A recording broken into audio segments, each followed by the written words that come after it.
औज़ुबिल्लाहि मिनश्शैतानिर्रजीम बिस्मिल्लाहिर्रहमानिर्रहीम।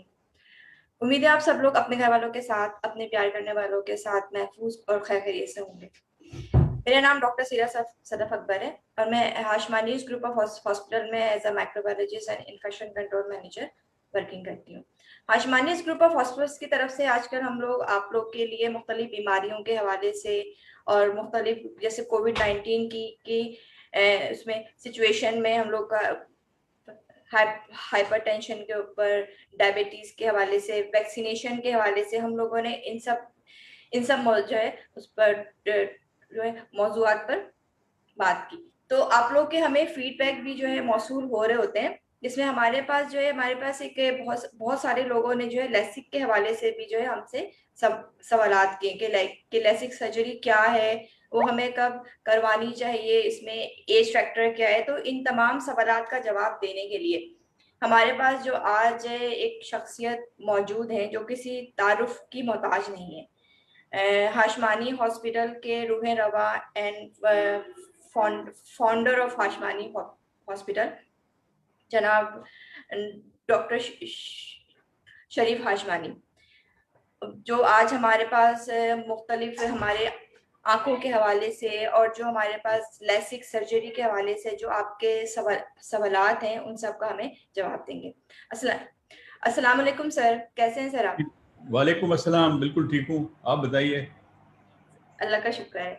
सर आप थोड़ा सा जो है हम लोग आपको जो है जानना चाहेंगे कि हाशमानी हॉस्पिटल के बारे में कि कैसे ये आपका ये सफर स्टार्ट हुआ, जो माशाल्लाह से आज हमारे पास इतनी सारी हम लोग ब्रांचेस हैं कि हम लोगों ने अब जो है हमारे पास हालिया हमने जो है पाकिस्तान में पहली बार एक शॉपिंग मॉल में अपने जो है इसका हमने आगाज किया।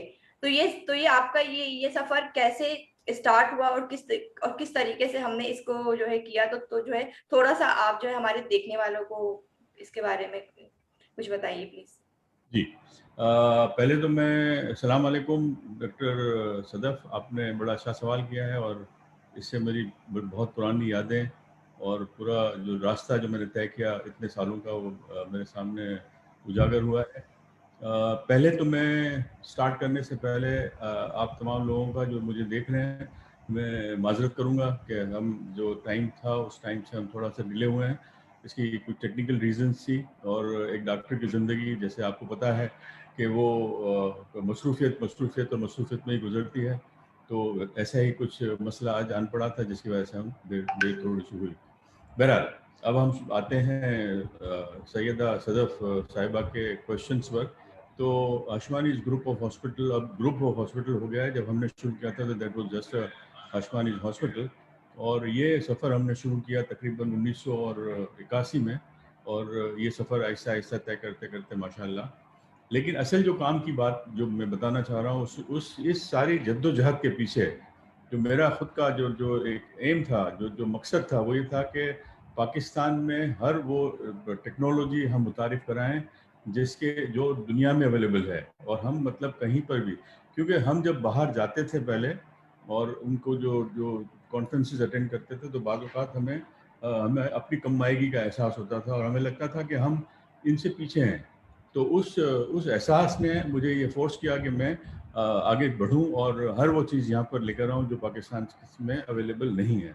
तो अल्लाह के फ़ज़ल से अल्लाह के बहुत शुक्र अदा करता हूँ कि आज माशाअल्लाह से पाकिस्तान में हम हर वो आय के शोबे में हर वो चीज़ यहाँ पर लेकर आ चुके हैं जो किसी तरक्की याफ्ता मुल्क में हो सकती है, जिसमें आप मोतिया के ऑपरेशन से लेकर और आप अगर ले लें लेसिक, जैसे कि ये सैयदा सदफ ने कहा, वो लेसिक तक हमारे पास हैं। अच्छा, अब जो काम की बात है वो ये है कि मोतिया का ऑपरेशन जो है ये पहले एक टाँके वाले ऑपरेशन होते थे और फिर इसके बाद फिर फेकोएमल्सिफिकेशन आई, जिसे हम कहते हैं की होल सर्जरी या जिसमें अल्ट्रासाउंड। फेकोएमल्सिफिकेशन का मतलब ये है कि आप अल्ट्रासाउंड के ज़रिए से मोतिया को तोड़ते हैं और फिर उसको सक करते हैं और फिर उसकी जगह पर एक लेंस डाल देते हैं। लेकिन हमने इससे एक स्टेप और आगे लिया। वो स्टेप ये है कि हम लेज़र से यानी फेमटो लेज़र से हम कैटरेक्ट सर्जरी करते हैं और इसे कहते हैं फ्लैक्स यानी कि femto laser assisted cataract surgery. और ये दुनिया में बहुत ही कम ममालिक में ये टेक्नोलॉजी अवेलेबल है। और इससे ये है कि आप आपकी आँख भी महफूज रहती है और आपकी रिजल्ट्स भी बड़े अच्छे आते हैं और आपको बहुत अच्छा नज़र आता है। कहने का मकसद ये है कि ये टेक्नोलॉजी पाकिस्तान में अवेलेबल हमारे पास है, एंड बड़े फ़ख्र के साथ और बड़े अल्लाह ताला के सामने बड़े हम्बली मैं बताऊं कि ये पाकिस्तान में टेक्नोलॉजी सिर्फ आशमानी हॉस्पिटल के पास है। तो ये इस प्री अच्छा इसके इसके अलावा जब आप लेसिक की तरफ जाते हैं तो लेसिक के हमारे पास 3 मशीन्स हैं। और लेसिक न सिर्फ ये कि मैनुअल लेसिक जिसे हम माइक्रो कैरेटोम लेसिक कहते हैं वो अवेलेबल है, बल्कि femto laser assisted cataract femto laser भी हमारे पास अवेलेबल है, जिसमें सारा काम लेज़र के ज़रिए ही होता है। और इसमें फिर और सॉफ्टवेयर अवेलेबल हैं जिसमें हम कॉन्टूरा विजन या आपका टोपो गाइडेड लेसिक कहते हैं। अब टोपो गाइडेड लेसिक और जो माइक्रो कैरेटोम लेसिक है उसमें काफ़ी फ़र्क है। और हम ये सारा बताने का मकसद ये है कि आपके जहन में ये बातें आ जाएं कि ये सारी फैसिलिटीज़ अवेलेबल हैं, और जैसे जैसे आप सवालात करेंगे इंशाअल्लाह ताला हम आपको जवाब देने की कोशिश करेंगे। और सदफ आप अब आगे चल सकती हैं। जी, thank you so much sir. Sir हमारे पास जो है मुख्तलिफ लोगों ने जो है कुछ सवालात हमसे जो है पूछे हैं, और हमारे पास अभी भी जो है क्वेश्चंस आ रहे हैं। तो सबसे पहले जो हमसे जो है लोगों ने सवालात पूछे हैं उसका ये कि पहला सवाल तो लोगों ने ये बहुत बार लोगों ने हमसे पूछा है कि लेसिक सर्जरी क्या है, और लेसिक सर्जरी और रिफ्रैक्टिव सर्जरी में जो है क्या फर्क होता है बेसिक। ठीक, बड़ा अच्छा सवाल है। पहले हम बात करें रिफ्रैक्टिव सर्जरी की। रिफ्रैक्टिव सर्जरी का मतलब ये है कि कोई भी मरीज़ जो ये चाहता है कि वो चश्मा पहनता है, चाहे वो दूर का चश्मा हो या पास का चश्मा हो, अगर वो ये चाहता है कि वो अपने चश्मा के बगैर अपनी ज़िंदगी गुजारे तो वो रिफ्रैक्टिव सर्जरी करा सकता है। वेदर वो चश्मा पहनता है उसकी वजह मायोपिया हो, हाइपरमेट्रोपिया हो, यानी कि दूर की नज़र ख़राब है, पास की नज़र ख़राब है, या और कोई भी उम्र हो, तो ये इसका हम लेज़र कोई भी एक सर्जरी करके और हम उसका नंबर ख़त्म कर देते हैं। इसको हम रिफ्रैक्टिव सर्जरी कहते हैं। जब हम किसी का चश्मा उतारने के लिए काली पुतली जो आपकी है और उसके ये काली पुतली इसको हम कहते हैं इस पार्ट को, और अगर इस पार्ट पर हम कोई काम करते हैं एक फ्लैप बनाकर और फिर लेज़र करते हैं तो हम उसको लेसिक कहते हैं।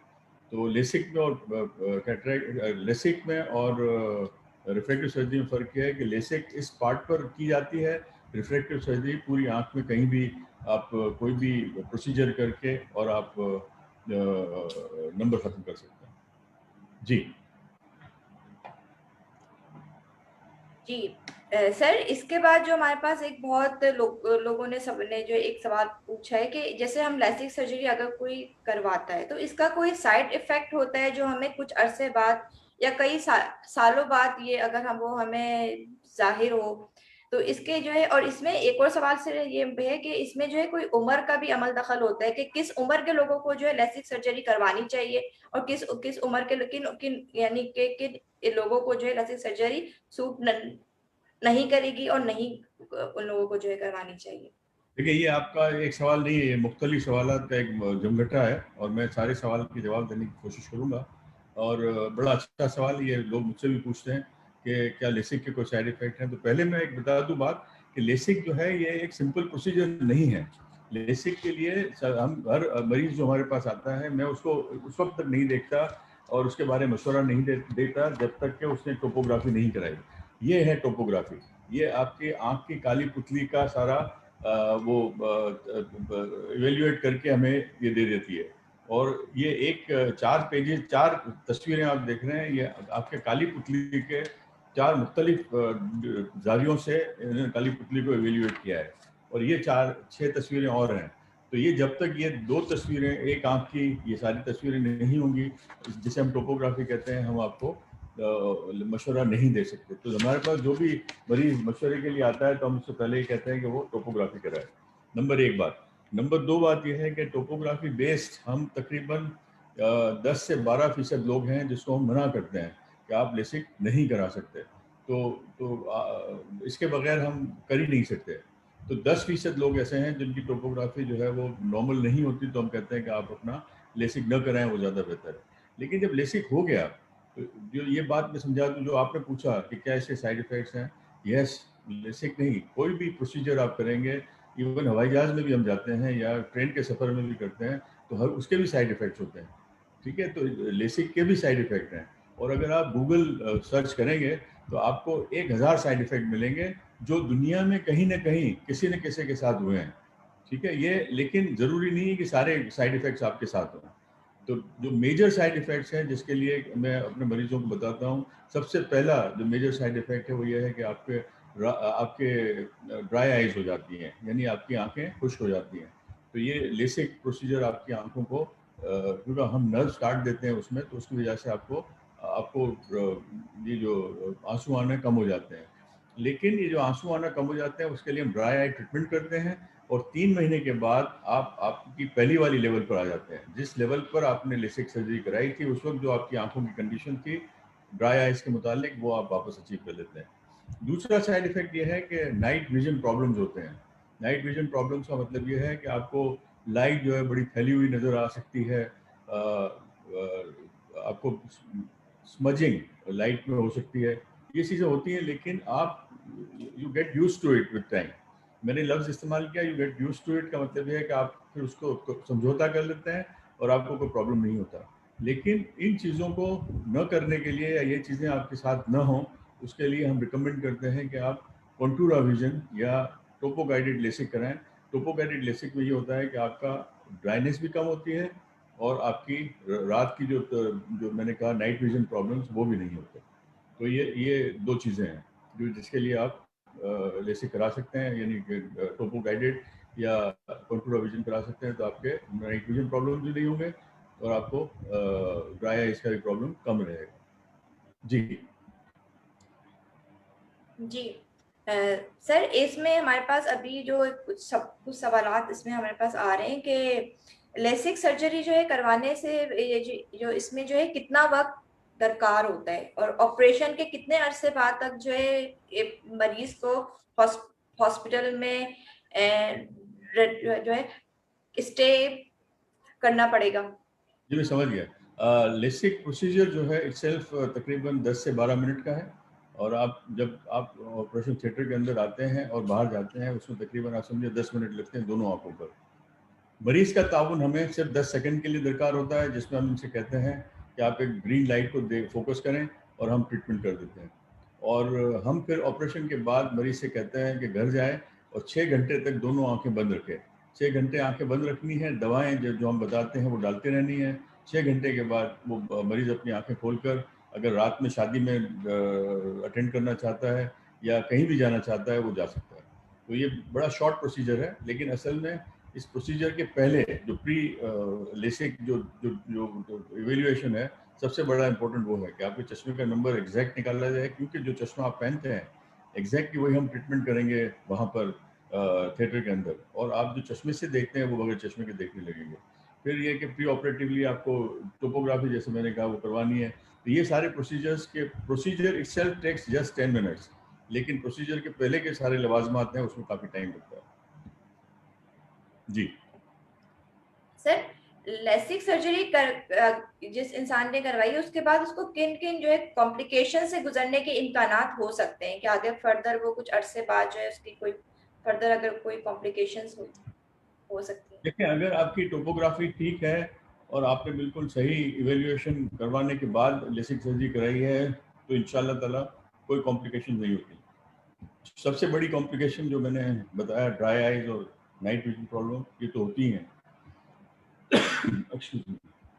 लेकिन इसके अलावा यह है कि कुछ लोगों को, यानी कि लेस देन 1% के कुछ नंबर वापस आ सकता है, तो उस वजह से 0.75 0.11 नंबर आ जाता है। हम उनको एनहांसमेंट कर सकते हैं, यानी उनको दोबारा लेजर करके उनका नंबर खत्म कर दें। ये चीज़ हो सकती है। This is not, we don't consider this as a complication. Sir, अभी हमारे पास एक सवाल और ये आया है कि जो प्रेग्नेंट फीमेल्स होती हैं, क्या उनके लिए लेसिक सर्जरी करवाना पॉसिबल है? उनके लिए तो कोई इसमें कोई ऐसी खतरे वाली बात तो नहीं है। क्योंकि क्योंकि सर, प्रेगनेंसी के दौरान आपके हार्मोनल चेंजेस हो जाती हैं पूरी बॉडी में, तो हम इनको मना करते हैं कि ड्यूरिंग प्रेगनेंसी वो न कराएं, और जब दूध पिलाने वाली माएँ भी वो उनको उस दौरान में न करें, जब दूध पिलाना बंद हो जाए उसके बाद फिर ये लेसिक करा सकते हैं। तो lactating mothers and pregnant ladies उन दोनों को मना करते हैं। सही है सर। सर हमारे पास ये भी एक और सवाल ये आया है कि टोपो एंड फेम्टो लासिक में जो है क्या क्या फर्क होता है? बड़ा अच्छा सवाल है और उसमें फ़र्क ये है कि फेम्टो लेज़र या मैनुअल लेज़र जिसे हम कहते हैं, जैसे माइक्रो केरेटोम यूज़ होता है जिसमें मैनुअली फ्लैप बनाया जाता है, उसमें और फेम्टो लेज़र में फ़र्क ये है कि फेम्टो लेज़र में सारी चीज़ें कंप्यूटराइज्ड हमने लेज़र से करनी है, इसमें ह्यूमन इन्वॉल्वमेंट नहीं है। माइक्रो केरेटोम लेज़र में ह्यूमन इन्वॉल्वमेंट है, तो उसमें वो फिनिशी नहीं आती, वो खूबसूरती नहीं आती और वो रिजल्ट्स अच्छे नहीं आते। लेकिन फेम्टो लेज़र में आप 100% अच्छे रिजल्ट्स आते हैं। फिर दूसरी जो वैरायटी है जैसे हम कहते हैं कंटूरा विजन या टोपो गाइडेड लेसिक, उसमें और फेम्टो लेज़र में फ़र्क ये है कि फेम्टो लेज़र और ये बल्कि टोपो गाइडेड लेसिक या कंटूरा विजन ये फेम्टो लेसिक ही की एक आला शक्ल है, ठीक है। लेकिन फेम्टो लेसिक में हम आपके चश्मे से जो नज़र आता है वो बगैर चश्मे के नज़र आए उसके उस पर हम कंसंट्रेट करते हैं। हमें आपकी क्वालिटी ऑफ विजन से कोई मतलब नहीं होता। हम चाहते हैं कि जो चश्मे से आप देखते हैं वो बगैर चश्मे के देखें। जहाँ तक कंटूरा विजन का ताल्लुक है या फेम्टो ये टोपो गाइडेड लेसिक का ताल्लुक है, उसमें हम आपके कॉर्निया को बहुत ही अच्छी तरह इवेल्युएट कंप्यूटर खुद करता है और उसमें जो खराबियां हैं उन सारी खराबियों को दूर करता है। तो उसकी वजह से न सिर्फ ये कि आप चश्मे जैसा देखते हैं बल्कि क्वालिटी आपकी नज़र की बहुत बेहतर हो जाती है। उसका फ़र्क से ऐसे ही है जैसे कि आपका आपका HD TV, high definition TV जो होते हैं वो, और आपके नॉर्मल टीवी में जो फ़र्क होता है कि क्वालिटी, कलर की क्वालिटी बड़ी अच्छी हो जाती है, रात में नज़र बड़ा अच्छा आता है, नाइट विजन प्रॉब्लम कम से कम हो जाते हैं। तो ये फ़र्क आता है, ये दोनों में फ़र्क है कि पहली वाली जो फेम्टो लेज़र है उसमें हम सिर्फ ये चाहते हैं कि जो चश्मे से आप देखते हैं वो बगैर चश्मे के देखें। लेकिन टोपो गाइडेड लेसिक या कंटूरा विजन में हम चाहते हैं कि आप इससे भी बेहतर देखें, मतलब क्वालिटी आपकी नज़र की बहुत अच्छी हो जाए। जी। सर हमारे ये हैं जिन्होंने हमें फेसबुक पेज पे ज्वाइन किया हुआ है, अर्जुमन फारूक साहब। इन्होंने जी, पूछा है कि हाई नंबर्स की वजह से अगर हम लेसिक ना हो सके तो अगर हम आई सर्जरी की तरफ जा रहे हैं तो उसका जो है क्या तरीका है और ये कितना जो है रिलायबल होता है ये वाला प्रोसेस? अर्जुमन, जो आपके सवाल को मैं समझा हूँ वो ये है कि आप कह रहे हैं कि क्योंकि आपका हाई नंबर है तो आप लेसिक नहीं करा सकते, तो आप आई सर्जरी यानी कि आप अपने लेंस को निकाल कर दूसरा लेंस लगवा लेंगे। मेरा मशवरा ये है कि अगर आपकी आँख की साइज़ सही है तो मैं आपको एक और चीज़ ऑफ़र करता हूँ कि हम आपकी आँख के अंदर एक और लेंस डाल दें। इसे कहते हैं हम फ़ेकिक लेंसेज़, एडिशनल लेंस, यानी कि आपकी आँख के अंदर अल्लाह ताला ने एक लेंस दिया हुआ है, उसको हम नहीं निकाल रहे। जैसे मोतिया के ऑपरेशन में होता है कि हम आपका वो मोतिया जो है वो आपकी आँख के अंदर लेंस है जिसको हम निकाल कर दूसरा लेंस डाल देते हैं। में फ़ेकिक लेंसेज़ में हम आपकी आँख के अंदर कुछ निकालते नहीं हैं, बल्कि एक और लेंस की एडिशन करते हैं। जैसे आप कॉन्टैक्ट लेंस आँख के ऊपर लगाते हैं, इसी तरह ये कॉन्टैक्ट लेंस ही की तरह की लेंस है, जिसको हम आँख के अंदर डाल देते हैं। और इसकी भी 2 वैराइटीज़ हैं कि एक एक पुतली के ऊपर टक किया जाता है और एक पुतली से पीछे लगाया जाता है। तो मेरा मशवरा ये है कि अगर आपकी आँख ठीक है बिल्कुल, तो उसमें हमें ये वाला प्रोसीजर, ये फ़ेकिक लेंस डालना चाहिए, ना कि ऑपरेशन कराना चाहिए कि आप पूरा लेंस निकलवा कर दूसरा लेंस डाल दें। ये प्रोसीजर भी होता है, लेकिन इससे बेहतर प्रोसीजर ये है कि फ्यूचर में जब आपको मोतिया होगा, उस वक़्त आप वो प्रोसीजर करा लीजिएगा कि वो लेंस निकाल कर दूसरा लेंस डलवा लीजिएगा। अभी क्योंकि आप यंग हैं, तो इसमें आपको फ़ेकिक लेंस की ज़्यादा बेहतर रहेगा। जी। जी। सर हमारी एक और व्यूअर है लाइबा। उन्होंने हमसे पूछा है कि अगर जब हम लेसिक इस्तेमाल कर लेते हैं तो उसके बाद हम आर्टिफिशियल कलर लेंसेज जो होते हैं उनको अप्लाई करना पॉसिबल हो सकता है या कोई उसके तो मजीद कोई साइड इफेक्ट्स नहीं होंगे? लाइबा, हम पहले तो हम आपके लेंसेज, वेदर वो कलर्ड कॉन्टैक्ट लेंसेज हैं या नॉर्मल लेंसेज हैं, हम मना करते हैं कि आप लेंसेज ना पहनें, नंबर एक। क्योंकि उसके अपने साइड इफ़ेक्ट्स हैं और इतने ज़्यादा साइड इफ़ेक्ट्स हैं कि हम बयान नहीं कर सकते। और हमने काफ़ी आंखें ज़ाया होते हुए देखी हैं कॉन्टैक्ट लेंस की वजह से। तो हम बिल्कुल स्ट्रिक्टली मना करते हैं कि आप कॉन्टैक्ट लेंसेज ना पहनें। जब लेसिक हो गया तो इसके बाद लेंसेज की हम आपको और ज़्यादा मना करते हैं कि आपको बिल्कुल भी नहीं करना। लेकिन अगर बहुत ही मजबूरी है और कुछ अर्से के लिए इस्तेमाल करना चाहते हैं, कुछ घंटों के लिए, तो यस आप इस्तेमाल कर सकते हैं, बट लेसिक के तकरीबन 3 महीने के बाद। तो ये है जवाब कि आप 3 महीना जब हो जाए तो आप लेसिक के 3 महीने के बाद आप कॉस्मेटिक कॉन्टैक्ट लेंसेज लगा सकती हैं, लेकिन मेरा मशवरा ये होगा कि न लगाएं तो ज़्यादा बेहतर है। सर यहाँ पर एक और सवाल आया है मिस्टर कुणाल शर्मा की तरफ से कि अगर जैसे लेसिक करवा रहे हैं तो उसके बाद जो है कॉर्नियल एक्टेसिया की जो है के चांसेस हो सकते हैं हमें। कुणाल, बड़ा अच्छा सवाल पूछा है बेटा आपने। एक्टेजिया के चांसेस बिल्कुल, ये जो टोपोग्राफी की जो मैंने जिक्र किया बेटा, वो जिक्र इसीलिए किया कि टोपोग्राफी से हम ये चीज़ें कि एक्टेजिया होगा या नहीं होगा उसको हम निकाल देते हैं। वो रिस्क फैक्टर्स जो भी हैं वो आपके टोपोग्राफी में पता चल जाते हैं। तो 99.9% एक्टेजिया के चांसेस नहीं होते अगर हमने सही तरह से एवेल्युएशन किया है। लेकिन यस, ये this is non complication of LASIK, हो सकता है। लेकिन हम, जैसे मैंने कहा कि अगर आपने इवेल्युएशन ऑफ टोपोग्राफी सही की है तो कोई वजह नहीं है कि एक्टेजिया हो। जी। ठीक है सर। सर ये हमारे पास एक और सवाल आया कि अगर किसी का अगर फ्लैट कॉर्निया हो तो उसमें अगर इस यानी कि फ्लैट कॉर्निया की जो है इसमें सूरत हाल में लेसिक पॉसिबल हो सकता है। फ्लैट कॉर्निया कितना फ्लैट, मतलब आप किस किस कॉर्निया को फ्लैट कह रहे हैं? कुछ फ्लैट कॉर्निया ऐसे होते हैं जिसमें बिल्कुल भी लेसिक हम नहीं कर सकते, लेकिन कुछ फ्लैट कॉर्निया ऐसे हैं जिसमें हम कर सकते हैं।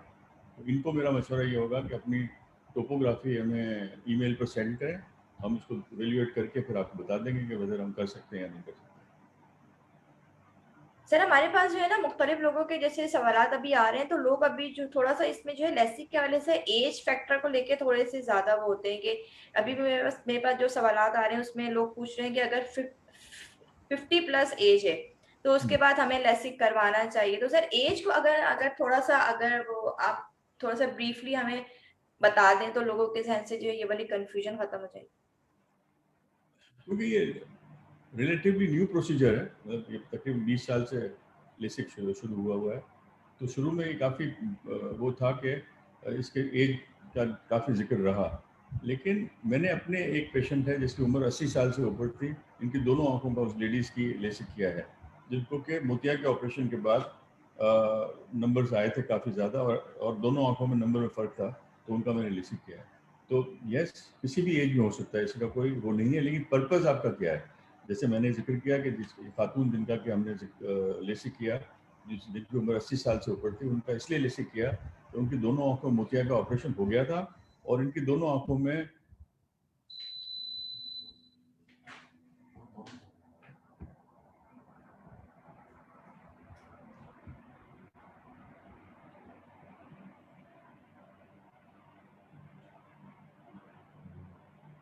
जारी रखें।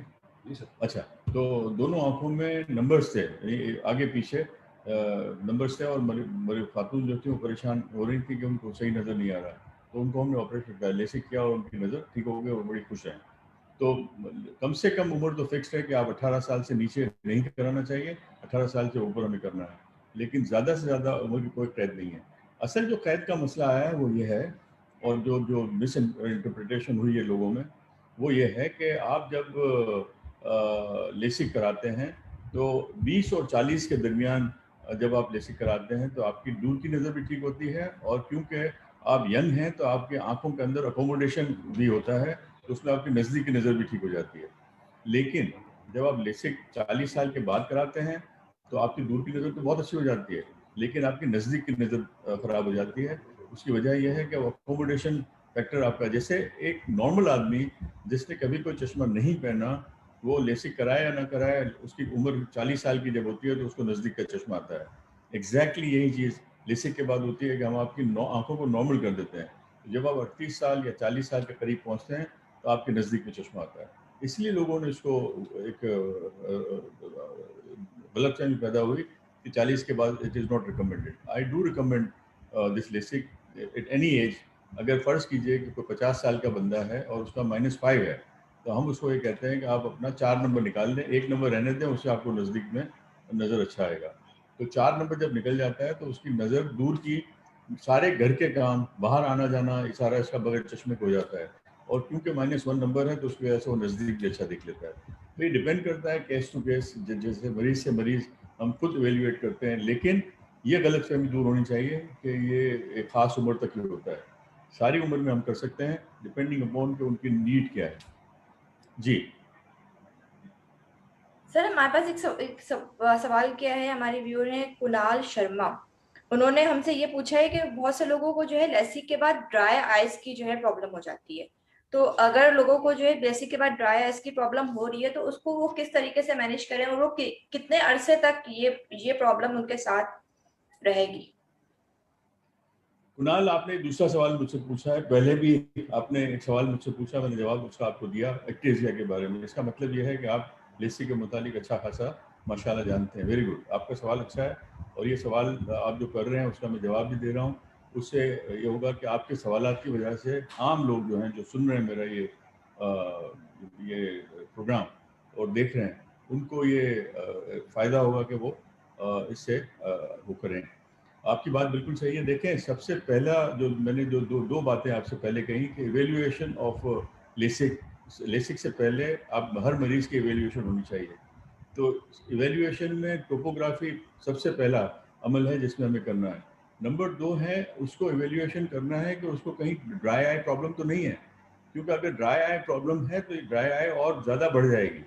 तो हमने उसको, अगर ड्राई आई प्रॉब्लम है तो पहले उसको ट्रीट करना है और इसके बाद हमें ऑपरेशन करना है लेसिक का, ताकि उसको प्रॉब्लम ना हो। नंबर 1। नंबर 2 ये है कि जैसे नॉर्मल जो मरीज होते हैं जिनको ड्राई आई प्रॉब्लम नहीं होता, उनको भी आंखें ड्राई हो जाती हैं, तो उसको हम कम से कम 3 महीने तक साइक्लोस्पोरिन ड्रॉप्स और आर्टिफिशियल टीयर्स देते हैं ताकि उनको प्रॉब्लम ना हो। और वो 3 महीने के बाद वो छोड़ देते हैं और वो बिल्कुल ठीक रहते हैं। लेकिन कुछ मरीज हैं जिनको लॉन्ग टाइम हमें ये आर्टिफिशियल टीयर्स देने पड़ते हैं और वो इस्तेमाल करते हैं। तो सबसे बड़ी जो बात ये है कि पहले ऑपरेशन से पहले ही ड्राई आई इवेल्युएशन करें। और ये जो वो सिस्टम है, ये हम हशमानीस अस्पताल में हम लोग इवेल्युएशन कराते हैं, जिसके लिए एक स्पेशल मशीन है जो ड्राई आई प्रॉब्लम्स को इवेल्युएट करती है। ये भी एक नई मशीन है जो जो मेरा ख्याल है कि बहुत ही कम जगह पर होगी। तो जो भी लेसिक के मुतालिक सुन रहे हैं उनको मैं कहूँगा कि ड्राई आई इवेल्युएशन आप अपना आयुष्मानिस अस्पताल से कराएं, इसके बाद लेसिक कराएं। इसलिए कि अगर आपने लेसिक कराया, जैसे कुणाल पूछ रहे हैं मुझसे कि ड्राई आई के ट्रीटमेंट से पहले हमें प्रिवेंशन करना है। प्रिवेंशन अगर हो गई तो हम उन पेशेंट को सिलेक्ट ही नहीं करेंगे, उनको पहले ही मना कर देंगे या उनको पहले ही ट्रीटमेंट कर देंगे। जी। सर हमें सारा आफाक ने हमें एक सवाल भेजा है कि जो लेसिक के सर्जरी होती है, कुछ लोगों को जैसे थायराइड का इशू होता है, पैराथायराइड, तो उसमें जो है लेसिक के सर्जरी करवाना उनके लिए कोई जो है आगे जाकर प्रॉब्लम्स तो नहीं उनको फेस करनी होंगी। थायराइड आपका कंट्रोल है और आपकी आंखें बाहर नहीं आई हुई, नॉर्मल आंखें हैं और आपका थायराइड कंट्रोल है, यस हम कर सकते हैं, कोई प्रॉब्लम नहीं है। लेकिन वही मैंने कहा कि प्री ऑपरेटिव इवेल्युएशन ज़रूरी है और प्री ऑपरेटिव इवेल्युएशन में सारी बातें आ जाती हैं। तो बिल्कुल थायराइड के मरीज़ में हम कर सकते हैं, लेकिन डिपेंड करता है कि किस टाइप का थायराइड है और क्या दवा खा रहा है। और प्रोग्रेसिव थायराइड तो नहीं है कि जिसमें आपका दवा से कंट्रोल नहीं आया हुआ, तो उस लेकिन हम कर सकते हैं। जी। सर एक और सवाल जो काफी सारे लोगों ने हमसे पूछा है कि किन लोगों को जो है लेसिक सर्जरी नहीं नहीं करवानी चाहिए, कि जिनको हम आप लोग जो है रिकमेंड नहीं करते हैं कि उनके लिए बिल्कुल भी जो है लेसिक सर्जरी सूटेबल नहीं है। अच्छा सवाल है ये भी, जो मैंने पहले भी कहा कि प्री लेसिक इवेल्युएशन, तो उसमें यह है कि सबसे पहला ड्राई आई अगर किसी को है और हमें लगता है कि ड्राई आई काफ़ी सीवियर है, तो बिल्कुल भी नहीं करना चाहिए, नंबर 1। नंबर 2, आपके अगर टोपोग्राफी में कोई कोई ऐसी मार्कर्स हैं कि हमें लगता है कि अगर हम ऑपरेशन कर देंगे और एक्टेजिया हो जाएगा, तो उनको भी नहीं करना चाहिए। तो ये मार्कर्स हमें मिल जाते हैं टोपोग्राफी में। अगर कुछ मार्कर्स ऐसे हैं जिसकी बेसिस पर हम मना करते हैं, और ड्राई आई अगर हैं तो हम मना करते हैं कि नहीं करेंगे। फिर ये कि प्रेग्नेंट लेडीज़ हैं, फिर लैक्टेटिंग वुमेन्स हैं, तो उनको मना करते हैं। सर हमारी एक व्यूअर है फातिमा रजा। उन्होंने हमसे पूछा है कि जो है फेमटो के भी कोई साइड इफेक्ट्स हो सकते हैं जो आगे जाकर हमें नजर आए। फेम्टो के कोई साइड इफेक्ट नहीं है। अगर आप एक स्वीपिंग स्टेटमेंट में दूं तो बिल्कुल कोई साइड इफेक्ट नहीं है, इसलिए कि फेम्टो लेसिक हम करेंगे ही उस वक्त, या कोई भी लेसिक हम करेंगे ही उस वक्त जब हमें ये प्री ऑपरेटिव इवेल्यूएशन हम कर चुके हैं, तो हमने ड्राई आइज को एक्सक्लूड कर दिया और हमने टोपोग्राफी एक्सक्लूड कर दिए, तो फिर उससे कोई साइड इफेक्ट नहीं है। और ये आपको बताते चलूँ कि ये तकरीबन हम 15 साल से कर रहे हैं, 16 साल से हशमानिज अस्पताल में फेम्टो लेसिक, और माशाल्लाह अब तक अभी तक कोई बिकॉज ऑफ फेम्टोलेसिक कोई साइड इफेक्ट नज़र में नहीं आया। और मैं ये अपनी बात नहीं कर रहा, मैं इंटरनेशनली बात कर रहा हूँ कि दुनिया में भी कोई ऐसे साइड इफेक्ट बिकॉज ऑफ फेम्टोलेसिक नहीं हुआ। जी सर अगर कोई मरीज ऐसा हो जिसके -8 एंड -9 विथ सिलेंड्रिकल -3 इनका आई का वो हो, तो उनको जो है कौन सा जो है प्रोसीजर आप रिकमेंड करेंगे जो उनके लिए जो है वो हो कि उनके आईज के लिए जो है इम्प्रूवमेंट का बायस है? पहले तो व्यूअर्स को मैं ये बताता चलूँ कि सारा आपका प्रोसीजर्स जो हैं ये आपके टोपोग्राफी बेस्ड प्रोसीजर्स हैं। अगर बाज़ मरीजों की टोपोग्राफी इतनी अच्छी होती है कि हम -11 तक, -10 तक नंबर्स निकाल सकते हैं, ज़ीरो कर सकते हैं, और बाज़ मरीज ऐसे होते हैं जिनकी टोपोग्राफी इतनी ख़राब होती है कि -1 नंबर भी नहीं निकाल सकते। तो जो आपने सवाल पूछा कि जिनके 8 या 9 नंबर है माइनस, उनको क्या प्रोसीजर करना चाहिए डिपेंडिंग अपॉन टोपोग्राफी। अगर टोपोग्राफी बिल्कुल ठीक है तो हमें लेसिक करना चाहिए, नथिंग एल्स। ठीक है, लेसिक जो है वो इंटरवेंशनल प्रोसीजर नहीं है, आँख के बाहर हम अपना सर्जरी करते हैं। और अगर उनकी टोपोग्राफी सही नहीं है और वो कॉन्ट्राइंडिकेटेड है लेसिक करना, तो फिर उसमें हम इंट्राओक्यूलर लेंस, जैसे मैंने कहा, फेकिक लेंसेज डालते हैं, और उससे एडिशनल लेंसेज को हम कहते हैं वो डालते हैं, और उनका हम नंबर ख़त्म कर देते हैं। अगर वो एडिशनल लेंस के भी काबिल नहीं है कि वो नहीं कर सकते, तो फिर तीसरा प्रोसीजर होता है जिसे हम कहते हैं RLE, यानी रिफ्रैक्टिव लेंस एक्सचेंज, कि उनका आँख के अंदर जो लेंस अल्लाह ताला ने दिया है वो हम निकाल देते हैं, और एक दूसरा लेंस हम आँख के अंदर डाल देते हैं, इंट्राओक्यूलर लेंस। तो ये 3 प्रोसीजर्स हैं, ये लेसिक हम करें पहले, नंबर 2 एडिशनल लेंस डाल दें, नंबर 3 RLE यानी कि वो लेंस एक्सचेंज करें। दोनों में फ़र्क ये है लेंस एक्सचेंज में और RLE में, और आपका ये फेम्टोलेसिक, ये RLE में और एडिशनल लेंस में फ़र्क ये है कि एडिशनल लेंस में आपकी अकोमोडेशन कायम रहती है, नज़दीक की नज़र में तो फ़र्क नहीं आता, आप नज़दीक देख सकते हैं। लेकिन जब आप RLE कराते हैं यानी कि लेंस एक्सचेंज कराते हैं, तो उसमें आपकी नज़दीक की नज़र चली जाती है, सिर्फ दूर की नज़र ठीक होती है, नज़दीक में आपको चश्मा पहनना पड़ता है। तो RLE का मतलब ये है कि आपको नज़दीक में चश्मा पहनना पड़ेगा। फेकिक लेंस का मतलब ये है कि एक एडिशनल लेंस हम डालेंगे, उसमें आपकी अकोमोडेशन कायम रहेगी, ना आपको दूर का चश्मा पहनना पड़ेगा, ना पास का चश्मा पहनना पड़ेगा। और लेसिक जो है उसमें आपकी दूर की नज़र ठीक हो जाती है, नज़दीक की नज़र जैसे थी वैसी ही रहती है। जी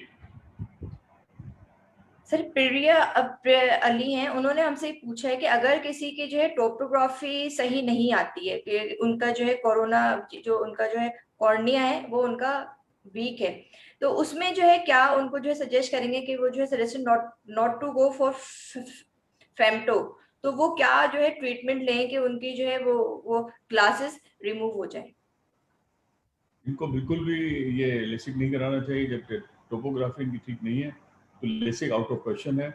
उनके लिए फिर वही 2 प्रोसीजर हैं, RLE कराएं या एडिशनल लेंस दिलवाएं, यानी फेकिक लेंसेज करवाएं। सर हमारे पास जो है बहुत सारे जो है माशाल्लाह से आपके जो हमारे वो हैं कि जो लोग पूछ रहे हैं कि आप सर से पूछे कि सर का जो है पिंडी का विजिट अब कब होगा, कि सर का जो है पिंडी का विजिट हुआ था तो हमारी सर से जो है मुलाकात हुई थी, तो अब आप सर जो है सर से पूछें कि अब सर दोबारा कब जो है पिंडी का विजिट करेंगे? बेटा ये अब ये अनयूजुअल टाइम्स हैं, कोरोना इस वक्त फैला हुआ है। सफ़र हमने तकरीबन 1 साल तकरीबन हो गया बिल्कुल सफ़र नहीं किया, और इंशाल्लाह अल्लाह से दुआ करते हैं कि ये बस जल्दी इस मसले से जान छूटे, तो हम बिल्कुल सफ़र करेंगे, और इंशाल्लाह ताला हम बाकायदा फेसबुक पर ऐलान करेंगे कि हम आ रहे हैं, हम बिल्कुल मुलाकात करेंगे आपसे इंशाल्लाह ताला, सर इंशाल्लाह। हमारे पास एक और सवाल आया है कि please define ICL surgery under GA and it's procedure. जो मैंने फेकिक लेंसेज की बात की, ये ICL फेकिक लेंस का एक तरीका, एक पार्ट है फेकिक लेंसेज जब हम बात करते हैं कि हम एडिशनल लेंस एक आँख के अंदर डालेंगे। तो ये एडिशनल लेंस है जो हम आँख के अंदर डालते हैं। तो फेकिक लेंसेज 2 टाइप के होते हैं, एक होता है आइरिस फिक्सेटेड फेकिक लेंस और एक होता है आपका पोस्टीरियर चैम्बर फेकिक लेंस जो आईसीएल है। आईसीएल में आपका जो अल्लाह ताला ने लेंस दिया है उस लेंस के आगे हम ये लेंस डालते हैं, यानी आपकी पुतली और लेंस के दरमियान जो जगह है उस जगह पर हम ये लेंस डाल देते हैं।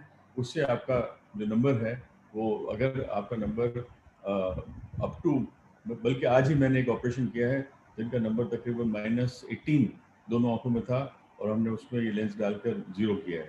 तो ये हम कर सकते हैं। फेकिक लेंस जो है वो आर्टिफ्लेक्स लेंसेज आते हैं जिसको हम आइरिस के ऊपर टक करते हैं, यानी ये आपकी आंख है, ये देख लीजिए, ये आंख है आपकी, ये कॉर्निया है। लेसिक जो है इसके ऊपर हम करते हैं। फेकिक लेंस जो है आंख के अंदर डालते हैं, यानी जो मैं आर्टिफ्लेक्स लेंस की बात कर रहा हूँ वो हम आपके पुतली के ऊपर यहाँ चिपका देते हैं, इसको यानी टक कर देते हैं। और जो आईसीएल है उस आईसीएल को हम आपकी आंख के अंदर, ये पुतली के पीछे और आपके अल्लाह ताला ने जो लेंस दिया है उसके आगे, इन दोनों के दरमियान हम ये फिक्स करते हैं। तो आईसीएल ये है। आईसीएल से फ़ायदा ये है कि आपका सारा नंबर चला जाता है और ये उन मरीज़ों को दिया जाता है या उन मरीज़ों में ये ऑपरेशन किया जाता है जिनमें लेसिक नहीं हो सकता और जिसमें इनके पीछे आँख के अंदर इतनी जगह है कि हम ये लेंस डाल सकते हैं। तो ये प्रोसीजर अमूमन हम बेहोशी में ही करते हैं, क्योंकि ये जो मरीज़ इनको ये लेंस डाला जाता है ये काफ़ी यंग होते हैं और ये आँख में इतनी बहुत जगह नहीं होती कि हम रिस्क ले सकें। अगर आँख मूवमेंट होती है तो इनको नुकसान हो सकता है, इसलिए मोस्टली हम ये अंडर बेहोशी करते हैं। लेकिन यस, लोकल एनेस्थीसिया में भी किया जा सकता है। जी सर, हमारी एक व्यूअर है फातिमा रजा, उन्होंने हमसे पूछा है कि is there a limit to numbers, कि हम जो है कितने इसमें जो है after which femtoLASIK is preferred over normal LASIK. नहीं, आप नंबर्स का कोई ताल्लुक नहीं है। अगर आपकी आँख के अंदर टोपोग्राफी ठीक है तो आप -1 से लेकर -11 तक नंबर से ख़त्म कर सकते हैं, फेमटोलेसिक से भी और नॉर्मल लेसिक से भी। लेकिन अगर आपकी टोपोग्राफी सही नहीं है तो -1 भी हम नहीं निकाल सकते। तो लेसिक तो आप, मतलब आप कितनी आँख के अंदर खूबसूरती चाहती हैं उसके हिसाब से आपको लेसिक कराना है। फेमटोलेसिक एक नया प्रोसीजर है जिसमें आप कम से कम हमारी ह्यूमन इन्वॉल्वमेंट कम से कम होती है, तो इसलिए हम रिकमेंड करते हैं कि आप फेमटोलेसिक ही करवाएं। जी सर, ये हमारे एक व्यूअर है आसिफ जदून, उन्होंने हमसे पूछा है कि जो है Contoura vision eye surgery and EPI Contoura surgery जो है वो क्या आप लोग जो है रिकमेंड कर रहे होते हैं, और क्या हमारे पास यानी हाशवानीज में हम लोग इसको जो है अप्लाई कर रहे हैं?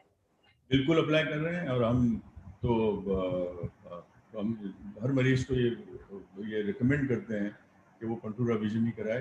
कंटूरा का मतलब ये है, जैसे मैंने पहले भी अर्ज किया, कि नॉर्मल लेसिक में हम आपकी नज़र को चश्मे के बराबर करना चाहते हैं, कंटूरा में हम आपके नज़र को चश्मे से बेहतर करना चाहते हैं। मतलब क्वालिटी ऑफ नज़र चश्मे से बेहतर हो, आपको रात के अंदर जो प्रॉब्लम्स होते हैं, नाइट विजन प्रॉब्लम, वो कम से कम हो और आपकी ड्राइनेस कम से कम हो, इसके लिए हम कंटूरा करते हैं। तो यस, बिल्कुल हम ये रिकमेंड करते हैं कि हम कंटूरा विजन आप कराएं, बिल्कुल। जी सर, हमारे पास एक जो है एक दिलचस्प क्वेश्चन मैं कहूंगी कि कायनात ने हमसे ये पूछा है कि मैं जो है काफी टाइम से जो है ये लेसिक करवाने का सोच रही हूँ, लेकिन आई एम डॉक्टर, और उनको लोगों ने ये कहा है कि अगर वो लेसिक करवाएंगी तो फिर उनकी जो है कि सर्जरी जो है उनके उस पे जो है कैरियर में ये चीज हाइल होगी। तो उन्होंने ये हमसे पूछा है कि ये ऐसा ऐसा जो है पॉसिबल है क्या कि अगर मैं लेसिक करवाऊं तो मुझे आगे जाकर कोई जो है प्रॉब्लम फेस करनी होगी? इस वक्त हम जो लेसिक हर हफ्ते कर रहे हैं तो माशाल्लाह इसमें ज़्यादातर डॉक्टर्स ही आ रहे हैं हमारे पास। ये आपको ताज्जुब होगा, मेडिकल स्टूडेंट्स, डॉक्टर्स, गायनिकोलॉजिस्ट बहुत ज़्यादा आ रही हैं। तो यस, इसमें कोई प्रॉब्लम नहीं है, उसका कोई ताल्लुक नहीं है सर्जरी में। जब मैंने जैसे बताया आपको कि आप 38 ईयर्स तक आपको कोई प्रॉब्लम नहीं होता, 38 ईयर्स के बाद आपको नज़दीक का चश्मा आता है, वो नॉर्मल लाइफ में भी आएगा। तो ये सब बिल्कुल कराएं, ऐसे कोई मसला नहीं है, कंट्रोल लेसिक करा सकते हैं। सर जाहिद खान है, उन्होंने हमसे पूछा है कि causes of recurrent of power after LASIK, अच्छा क्या सवाल, इसके। अच्छा सवाल है जाहिद खान। आपका जवाब ये है कि पहली बात, कि नंबर अगर आ गया तो दो ही वजह हो सकती हैं, कि या तो आपकी काली पुतली में कोई खराबी है या आपकी आंख के अंदर कोई प्रॉब्लम शुरू हुआ है। तो दो वजह से नंबर आता है। जैसे जैसे कुणाल ने भी पहले पूछा था मुझसे कि एक्टेजिया के क्या चांस है। जब एक्टेजिया होगा तो नंबर आएगा। एक्टेजिया का मतलब है कॉर्निया जो है बढ़ना शुरू हुआ है, तो कॉर्निया में कोई खराबी हुई तो आपका नंबर आएगा। तो आप ये जो टोपोग्राफी करते हैं वो इसीलिए करते हैं कि हमें, बल्कि लेसिक के बाद किसी को अगर नंबर आ रहा है तो हमने फ़ौरन टोपोग्राफी करके देखना है कि अल्लाह ना करे उसके तो कॉर्निया में तो खराबी नहीं है। Number one. नंबर टू जो रीज़न है वो ये है कि अगर आपकी आँख के अंदर मोतिया की डेवलपमेंट शुरू होगी तो फिर नंबर आएगा। तो दो वजह तो ये हैं जो पैथोलॉजिकल रीजंस हैं, कि आपका कॉर्निया में खराबी है या आपका मोतिया शुरू हुआ है और आपकी आंख के अंदर नंबर आ रहा है। तीसरी वजह यह है कि रिग्रेशन, रिग्रेशन हो सकता है कि कुछ नंबर आपका कुछ लोगों में 2-4 साल 5 साल के बाद कुछ नंबर यानी कि आधा पौना 1 नंबर तक आ सकता है वापस। लेकिन ये नॉर्मल है, ये किसी को भी हो सकता है, तो उसको हम रीडू कर सकते हैं यानी कि एनहांसमेंट कर सकते हैं। लेकिन 99% लोगों को नंबर दोबारा वापस नहीं आता। अच्छा, अब मैं एक और बात करना चाह रहा हूँ जो व्यूअर्स है, कि आप लेसिक जब कराते हैं और आपका नंबर कुछ भी है -2 से -8 -9 -1 जो भी है, don't expect from the doctor कि आपका जब लेसिक हो जाएगा या कंट्रोल लेसिक हो जाएगा या कंट्यूरा हो जाएगा तो आप बिल्कुल एब्सोल्यूट जीरो हो जाएंगे। नहीं पॉसिबल, एब्सोल्यूट जीरो कभी नहीं आएगा। आपका कंप्यूटर जो फोटोग्राफ या जहाँ चश्मे की दुकान पर जाते हैं, वो जब आपका कंप्यूटर चेक करता है आँख को तो वो नंबर देगा आपको 0.5 0.25।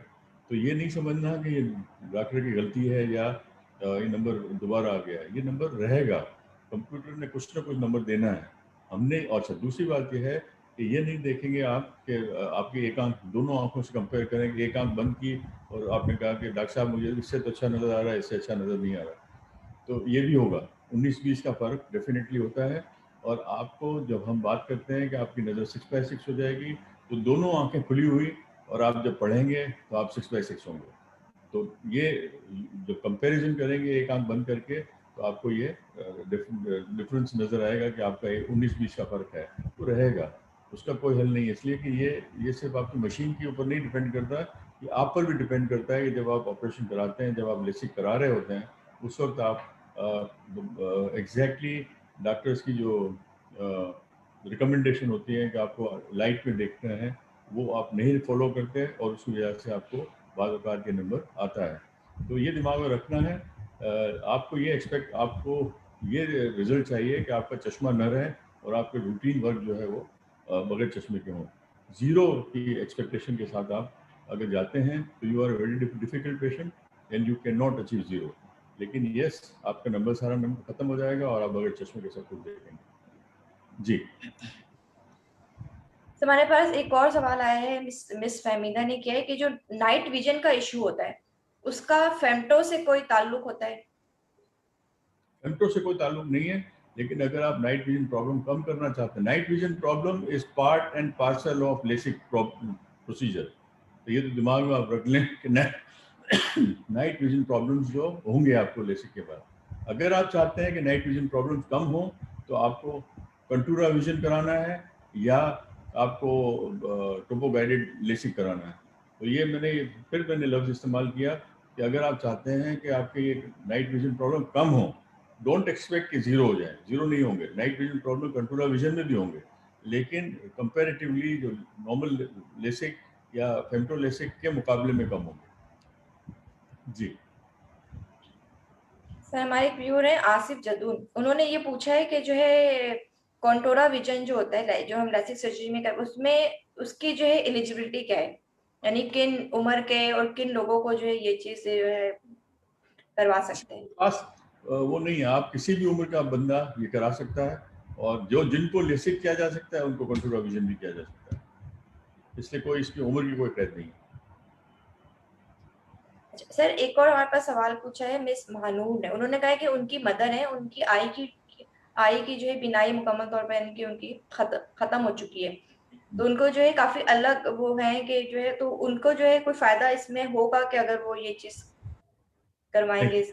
बिल्कुल भी नहीं होगा, इसका कोई ताल्लुक ही नहीं है बेटा। महानूर, ये जो लेसिक सर्जरीज हैं या फेमटो लेसिक या जितने भी नाम आप सुन रहे हैं अभी, ये सारी कॉस्मेटिक सर्जरीज हैं कि आप चश्मा पहन रहे हैं और बगैर चश्मे के देखना चाहते हैं। ये इसे लोग कॉस्मेटिक सर्जरी का नाम देते हैं, और अभी तक मैं खुद भी समझता था कि कॉस्मेटिक सर्जरी है, लेकिन अब मैं समझता हूँ कि this is not cosmetic surgery. This is one of the steps we take in prevention of blindness. कि आप कुछ बच्चे ऐसे हैं, कुछ बच्चियां ऐसी हैं जिनके नंबर -5 एंड अबव होते हैं, या -6 या -8 या -10, और वो बिल्कुल नहीं देख सकते चश्मे के बगैर। अगर आप चश्मा उतार दें तो आप बिल्कुल ब्लाइंड हैं। तो और WHO की जो जो डेफिनेशन है कि आपके खास नज़र तक हम ब्लाइंड कहते हैं, तो ये -6 और -8 जो चश्मा पहनते हैं वो ब्लाइंड है बगैर चश्मे के। अल्लाह ना करे अगर किसी का चश्मा टूट जाता है तो वो तो ब्लाइंड हो गया बिल्कुल।